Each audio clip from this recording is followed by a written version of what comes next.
Welcome to Why Not Me? Embracing Autism and Mental Health Worldwide. Hosted by Tony Mantor. Broadcasting from the heart of Music City, USA, Nashville, Tennessee. Join us as our guests share their raw, powerful stories. Some will spark laughter, others will move you to tears. These real-life journeys inspire, connect, and remind you that you're never alone. We're igniting a global movement to empower everyone to make a lasting difference by fostering deep awareness, unwavering acceptance, and profound understanding of autism and mental health. Tune in, be inspired, and join us in transforming the world one story at a time. Hi, I'm Tony Mantor. Welcome to Why Not Me? Embracing Autism and Mental Health Worldwide. Joining us today is Rebecca Engle, an autistic educator, author, and powerful advocate for neurodiversity in education. Rebecca brings both lived experience and professional insight to her work as a teacher, helping students feel seen, understood, and supported in systems that weren't always built with them in mind. Through her writing and her classroom work, she challenges outdated narratives around autism and replaces them with honesty, compassion, and practical understanding. Her story is not just about teaching, it's about learning, unlearning, and creating spaces where neurodivergent voices are valued rather than accommodated as an afterthought. This is a conversation about identity, resilience, and what happens when autistic educators step in and help reshape the future of education from the inside out. We'll talk about how she became an author and uses that to help people as well. So before we dive into our episode, we'll be back with an uninterrupted show right after a word from our sponsors. Thanks for joining us today. Yeah, thank you for having me. Oh, it's my pleasure. I understand in your early years you were nonverbal. Yeah. Can you share some of the early moments in your life and what challenges helped you create what you have become today? Yeah. So I think having to navigate those struggles, I always had to fight for something. I always had to fight for what I wanted to achieve in life. And my mom will tell you that. She always jokes around that I'm one of her most successful children because I've always had to fight to get everywhere. Communication got mistaken for intelligence. Adults assumed my silence meant lack of understanding. And I was clocking everything. I was clocking the tone. I was clocking the room. I was clocking the roles. So I learned how to clock that as an adult. And a lot of my needs went unmet. So I feel like I overdo my needs now. The hunger, pain, the fear, the overwhelm, the sensory overload. A lot of it, just was ignored. So I feel like I overdo self-care now. And I'm very aware of when I need things because I overlooked it as a child. Okay, so when you say you overdo, can you give us a few examples of what you mean on overdoing some things in your life? Like things that I overdo now? Yeah, that works. Yeah. So there's days where I just knock out all day long. Like I don't want to do anything. I sometimes overdo with skincare, right? So like I'll buy way too many products to take care of myself. I'll overdo getting supplements. I'll overdo routines. I'm very, very picky with my calendar and my timing and my schedule. I am very careful about, regulating my whole body. I go to the chiropractor every week, which is, something that most people do rarely, if at all. I work out twice a week and I'm very particular about when that happens. So I think that's kind of what I mean by the overdoing. Okay. You said that you felt unsupported and you felt kind of secluded in school. What did that do to you? Ultimately, you thrived academically because you did get your bachelor's degree. Then you got your master's in educational policy and leadership at Texas Tech, I believe. Can you tell us the steps you took to achieve all this? I'm trying to think of how to best take this question. I think, planning my day, scheduling, being always on top of it was what got me there. But I think challenges that I was constantly facing and conflicted with kind of pushed me to keep going. Like, during my bachelor's, I was told I was too autistic to teach and I had to graduate, but I wanted insurance. So, I graduated early, But then I forced myself to immediately start my master's because I wanted to get out. Sure, that makes sense. Now, why in the world would someone tell you that you're too autistic to teach?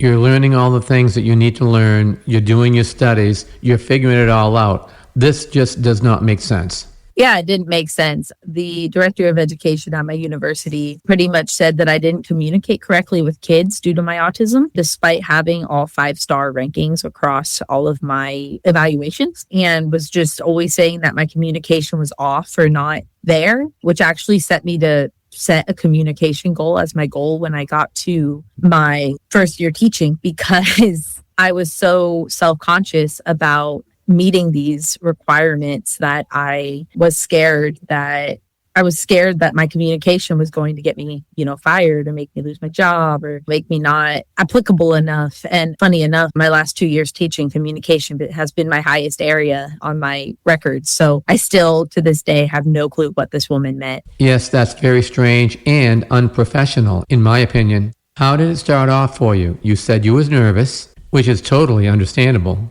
You were going in and working with those kids. So did you start off kind of tentative? Or did you go in there with confidence and say, hey, this is what it's going to be, this is what we're going to do, and let's see where the chips fall? I was very much, believed in myself and was very much relatable with the children. I teach special education, so I think that helped calm my nerves. I feel like if I were around neurotypical children all the time, I feel like I would have to mask or hide my stimming or my communication style and things like that. But I'm very open with my students. Like, I'm overwhelmed right now, please stop, right? Or, we're allowed to have those conversations, and it goes both ways. And I tell them that at the beginning of the year, like, hey, you have sensory needs, but so do I. And this is my background. And a lot of the time, you'd be surprised how shockingly open they are to those things. That's really good to hear. Now, some kids tend to question others that say they're autistic. Did you have that issue, or did you find that connection you was hoping for right from the start?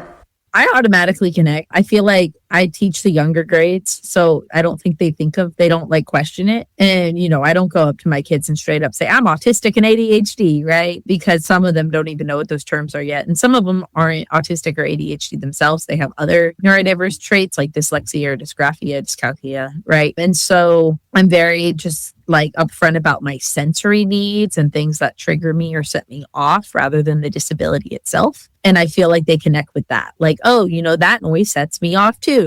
Or that texture feels weird to me too, right? Or things that are palatable really to any human, but more offsetting for neurodivergent individuals. That makes total sense. How long did you teach before you decided to move on to other things? I'm still teaching. Oh, you are? That's great. Are you teaching the same age groups as you were before? Better yet, what are some of the challenges you've seen now that you've been in teaching for a few years? Yeah. So I've been teaching for 2 years now, if you count my student teaching and stuff, a little over 3. And I would say that, funny enough, I've actually been in a self-contained unit. I've been in a resource classroom, which is like a pull-out setting, and I've been a dyslexia therapist. So I've kind of seen all 3 sides. Resource, you're pulling out your kids who are autistic ADHD, but not enough for that self-contained setting. And of course, I've done 5th and 6th grade self-contained. I've done 3 through 5 resource and co-teach, which is like inclusion minutes. So I'm going into the classroom and helping kids one-on-one in their gen ed setting. And then I've done dyslexia pull-out for kinder all the way to 6th grade. So I've seen all the grades pretty much from your early primary to 6th. So yeah. What were some of the challenges that you felt were or could be bigger than what you thought they might be? Or how am I going to handle this? So what are some of the challenges that you overcame, either personally or you helped a student overcome some of those challenges? Yeah, some of my challenges as an educator really are handling noise overwhelm, especially in those co-teach settings. I had to find the correct environment, right? Because I knew that the 25 to 30 kids at a time, even if I was only working with one, was too much for me. And then, of course, in the self-contained setting, I had a lot of kids with autism, and they had severe needs that need to be met. But not only were they autistic, a lot of them were deaf or blind as well. So I was dealing with the nonverbal communication and that. And I had never gone through being deaf or blind, right? So despite being autistic, I had to almost connect like, okay, Becca, well now, take the fact that you were nonverbal and imagine if your eyes, didn't work the right way too. Or imagine if your ears had a hearing loss. And I was like, oh my gosh, like I kind of had to step into their shoes even more so. And I guess one of the things I thought about was like, I don't know how a neurotypical teacher who doesn't have the background of being neurodivergent also doesn't have the background of being, deaf or blind, steps into these shoes and has to, imagine this classroom or the structure for this child, not understanding 100% of them, And so I had to reshape, just pulling from my personal experience and really dig into like, how do you teach kids like this? And so I had to take something that I didn't have to in the past. And then for the dyslexia, again, I'm not dyslexic. So I think that opened a whole nother door, right? I had to be more open-minded than I was with that resource setting because I was the resource kid. And so it was a lot easier for me to navigate that than it was the other two settings because I hadn't lived those settings. I was self-contained in pre-K, but after that I was gen ed. So, okay, being autistic yourself, autistic people are known to have their meltdowns. Have you had situations where you were in the middle of a class, you felt a meltdown coming on? How did you handle that? Oh, that's a good question. I have a color-coded card next to me at my kiddie table. So if I have a moment like that, I can show it to my students and they tend to know. Sometimes I'll do this and my kids immediately know, like I'll put my hands up for those maybe listening auditory only and I'll close my eyes and they'll be like, uh-oh. they know like, oh, Miss Engle's overstimulated. And so they'll kind of reset, or one of my other kids will be like, hey, like, look, she's overwhelmed, like pointing at me. Or I say, take a minute and read this real fast. I'm going to take a second. And they know. I mean, that's one of the best parts about teaching neurodivergent kids is because I can do the same thing with them. Or, if I stim like this or, rub my hands together or whatever, they're well aware of why I would be doing that. And sometimes they join in like, oh, we can unmask right now, which is awesome. Okay, we've covered your meltdowns. Now, what about the kids? Because they're not adults, they are going to handle their meltdowns completely differently than you might. So how do you help them through their meltdowns so that everything's okay and you can move forward with your class? Yeah, I have a regulational system, which is available on my Teachers Pay Teachers, but it's pretty much a 3-zone system. So it starts with regulating their nervous system. The one area is full of weighted tools and activities. The other one is full of like sensory supports with calming. So like maybe running in a circle or repeated motion of the body, while the other one is noise seeking. And then the third area is like journaling, releasing my emotions, drawing. And the whole goal is that they're more comfortable than your desk seat. So a lot of my students know to follow that system and I slowly teach them that system. And I actually model it when I'm overwhelmed. And so they're like, oh, okay, Miss Engle's doing it. Let's join her if they need it. And some of my kids, I'm just like, are you not ready right now to learn? When they're going through a hard time, kids stop processing. When they're not ready to learn, I can get them to sit still and comply, but they're not going to actually pick up anything I'm teaching them at a certain point. And so I'll just say, like, go relax, go calm your body, go make sure that you're okay. They know their areas that they're allowed to be in. I don't really have strict rules on that. Don't be a distraction and we're good. And then, I call them in the next day and I remind them of, like, hey, this is what we did yesterday. Are you ready to learn it today? And most of the time, if you just say, okay, I'm not even going to force you, within 5 or 10 minutes, they're like, oh, I'm ready now. And I didn't even have to fight them to try, but they watch their peers and they're like, whoa, they're having fun. Oh, wow, they're enjoying themselves. And they end up joining into the lesson. So sometimes it doesn't even take the full class. Okay. Now, what about some of the neurotypical teachers? Have you had any of them that questioned what you were doing? Or they just do not understand what you're doing? How have you handled that? Yeah. So funny enough, the reason I've been in 3 classroom settings in 2 educational years is because my second job, they actually forced me to resign. I was following that 3-space model and they told me you need to have one calm down corner. I was like, but I don't believe in one calm down corner. I have 3 calm down corners because not everybody calms down the same way. And so I was in an autism unit, and I got all 6 autistic children that were self-contained to actually attend gen ed classes all day long with support. But the fact that I was able to do that by October was considered impressive. They would come back and regulate and then go back to class. I mean, they had their moments and they knew that they were allowed to come back whenever they needed to. But naturally, they were internally motivated to stay in class. And the neurotypical teachers said, you need one calm down corner. And the neurotypical district leaders said, you need one calm down corner and you need to use tokens. You need tokens to control the kids. So every time they, come back, but you tell them to know that they have to stay in class, you take a token away. And pretty much they wanted me to train them like a dog, like here's a treat every time you do what I say every day of the week. And I refused. I said, no, this is my system. All of my kids get a treat at the end of the day, regardless of how today went. A thank you for being here in the morning and a thank you for being here at the end of the day. And it has nothing to do with their behavior. And my district was very much against it. So I ended up having to leave the school I was at. They called me into a meeting with HR and they said, you can either go on a growth plan to learn how we do things, or we can have you resign. And I was like, okay, I'll peacefully leave. So I did leave. So I've had neurotypicals misunderstand. I've also had neurotypical teachers tell me that they will not provide accommodations to a student with autism or ADHD unless they are medicated. Wow. Now, what about their parents? Because you're autistic, they should see that you understand them better than the other teachers, and that should have made a difference. Did you get the support from them right away? Yeah, so I've mostly taught with children that are homeless or in poverty. So I've had a mix of parental involvement. However, when my parents are involved or talking to me, I've never had a parent who's upset with me. And that's rare as a special ed teacher, I feel like. I've never had an advocate sit in a meeting.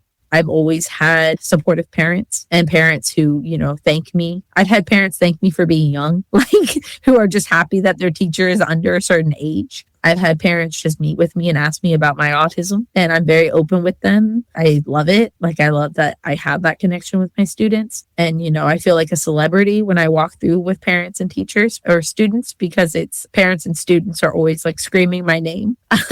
And so it's like feeling like a celebrity while I walk down the hallway, especially during student awards and things like that. Yeah, I think that's really cool. That's awesome. At what point did you start to write about your experiences? When did you start doing that? Yeah, so my college years really inspired that. I was actually a volunteer with a refugee group in San Antonio. It was required for my history degree under my bachelor's degree, because I had bachelor's degree in history and one in education. And one of the requirements for this degree was that I had to do 300 hours with refugees.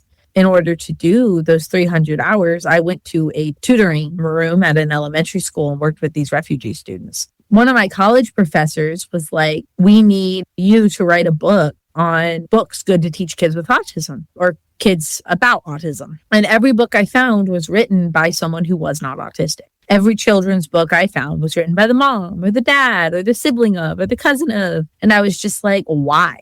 How does this genuinely teach kids about autism? It teaches the parent's perspective, but it doesn't teach how the kid feels. And so I was like, Prof, I can't do this. This doesn't exist. And so I was like, I'm making my own book.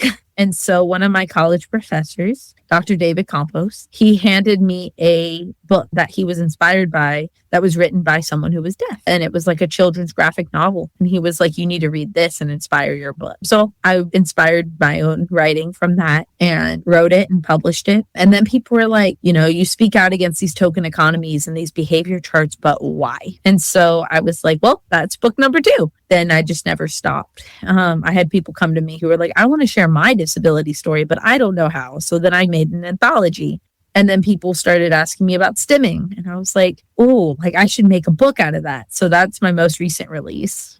Okay, so let's talk about that a little bit more. Your recent release, can you give us a little insight on what it is, what it's about, and a little bit on what people can expect about what's in it? Yeah, my most recent release is The Way I Move, and it's literally about stimming and the body movements of stimming, and talks about like why we stim, how we stim. But I have some neurological definitions in the front so that you can understand the neurology behind the stimming and the movement. Also, it's very child friendly for kids to read. But ultimately, it's this little girl who's based on me named Riley. And Riley goes through the day and she's stimming at different things. She's feeling different textures in the grocery store. She's going to different things at her house. And then ultimately, they cause her to stim. And so it's very just talks about the ways we stim, how we stim, what causes us to stim. And I'm very clear about everybody stimming differently. Sure, I think that's awesome. Now, how many pages do your books have? Yeah, so both my children's books are around 30 to 35 pages, and my adult books are anywhere from 150 to 180. Oh, that's perfect. How many books do you have total? I have 4 books I've written and 15 that I've co-authored. Okay, now let's dig a little bit into your books that you have co-authored. Are they the same topics? Can you give us a little background on them? Yeah, so a lot of my books that are co-authored are poetry. I was a part of a group called The Unsealed, and I literally entered these competitions to win money for college. And they came and they were like, hey, we're going to actually publish you. And then Kerry Margro, a popular voice, I entered his scholarship, and he was like, hey, I'm publishing your voice too. So he put my story in a book of his, and then The Unsealed put my story in their books. And then I was invited by Dr. Shyla Day out of San Diego, California, to publish a book called Women of Purpose. And it was her first ever one. And this book is very successful. When I was invited by her to publish, I still had only published one book of my own. And then I had co-authored 9 poetry books at that point through The Unsealed. And it was just contest I entered, them publishing them. And Shyla invited me to collaborate on her second book because one of her authors dropped out. And so she was like, oh, you can be on my second one. So that's mostly how that came about. And then I've been quoted in other works and stuff just accidentally. I think that's awesome. Now you have one that's called Stepping in My Shoes, right? Yes. Can you give us a little background on that? I'm sure it sounds like something that means walk in my shoes for a while and maybe you'll understand. Yes. Yeah. So that's my first ever children's book. We've sold 15,000 copies of that book. Wow, nice. And that came out in October of 2024. And that book is very centered on literally like walking into the shoes of what it's like to go to school as an autistic. Okay. And so that's the one that college inspired me to write. Nice. Now, are you self-publishing or do you have a publisher? I have a hybrid publisher now. When I first started publishing, it was me, just me. Yeah, that's great. So you have someone that's helping you now. Yeah. Do you have illustration in your books or is it mostly just words? Both of my children's books are fully illustrated. And then the other 2 books are no illustrations because they're adult books except for the cover. Now, which does better? Your books for the children or the ones for the adults? My children's books do better than my adult books. What do you think the reasoning is that the adults don't dig a little deeper and read your books so they can understand more? Is it because you think they might not understand? Or what do you think the reasoning is behind this? I think there's a fear of change. I think that a lot of people fear changing the system, right? We know something is the way it is and it's going to stay that way. And a lot of my books threaten the system. You know, the school to prison pipelines are threatened. The behavior system is threatened. PBIS, which started in 1990, is threatened. ABA is threatened. And I feel like we fear those changes. And my children's books don't have anything controversial, right? This is what it's like to be autistic in school and how I talk. And then the other one is how I move. So, you know, stimming is something everyone knows about. And so is being autistic, right? Like communicating with a device or communicating with, you know, your hands. Like we are well aware those 2 things exist. They're not controversial, while my adult books are very much controversial. What is it that you dig into that's so controversial? You say you're challenging the system. How are you addressing the system that is so controversial?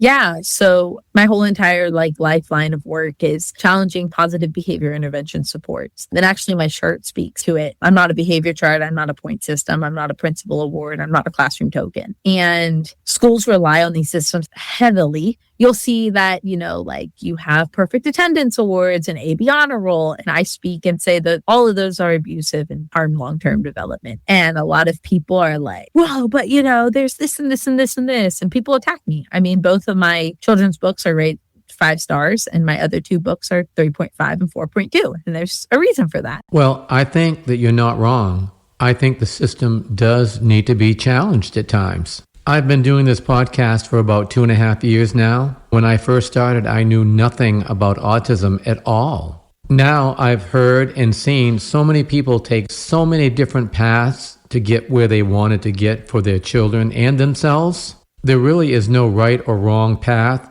It really comes down to what works for you. Sometimes people want to do it a certain way, and it's almost like trying to put a round peg in a square hole. It just doesn't work.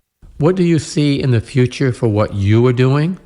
You're trying to change the system to make it better for the kids and getting a little bit of pushback. So how do you see this going, and what do you see happening for your future? Yeah, I expect at certain points to be canceled or attacked. I already have been multiple times. I definitely, expect to see the change, though. I think that the louder my voice is out there, that the more people will open their eyes. I've had hundreds of people, even people who practice PBIS, say, hey, like you gave me a solvable solution to get rid of this system. And so now I'm going to use the system that is created by you, right? And I think that was the biggest problem in this fight is that, so many people are like, I hate PBIS, don't use it. But what are we using instead? And I feel like that's what I bring to this fight. And so my hope is that the instead that I've brought and what I've designed is used instead of this PBIS system. And I think that over time, I'll see that adaptation. Yeah, that's great. Now, how do you see this expanding? Do you see this expanding past your local area and then hopefully to a national stage? Or do you see it maybe even going worldwide? Yeah, so I've spoken internationally. I've spoken in all the way virtually through Zoom. I've spoken in New Zealand. There's people in Canada who have my voice that have been published with me. I have following in different parts of Asia. I have a platform pretty widespread. This year, I'll be in California. I'll be in Minnesota virtually, Tennessee virtually. I just heard back from a conference in Rhode Island. So, yeah. That's awesome. I love it. How can people contact you? And most importantly, how can they follow you to see what you're doing? Yeah. So my Facebook is Stitches and Stanzas. My Instagram is Stitches Stanzas. And I'll have a website, which is coming soon. It's stitchesstanzas.com. Perfect. Now, how do they find your books and where can they get them? So if you just look up Rebecca Engle on Google, my Amazon link is the first link you'll see, and you can find all 4 of my writings. Awesome. Now, in closing, what is important that you think our listeners need to hear, not only about your writings, but what you are trying to do moving forward? Yeah, I think that ultimately what I want people to understand is you can't solve every child through compliance. You can't solve every nervous system through compliance. You have to allow for student choice. You have to allow for neurodivergent choice, but you also have to move away from compliance-based systems in order to do that. Yeah, well, this has been great. Great conversation, great information. I really appreciate you taking the time to join us today. Yeah, thank you for having me. Oh, it's been my pleasure. Thanks again.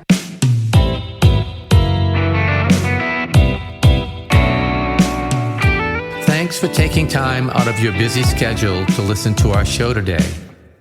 We hope you enjoyed it as much as we enjoyed bringing it to you. If you know someone who has a story to share, tell them to contact us at whynotme.world. One last thing. Spread the word about Why Not Me, our conversations, our inspiring guests that show you are not alone in this world.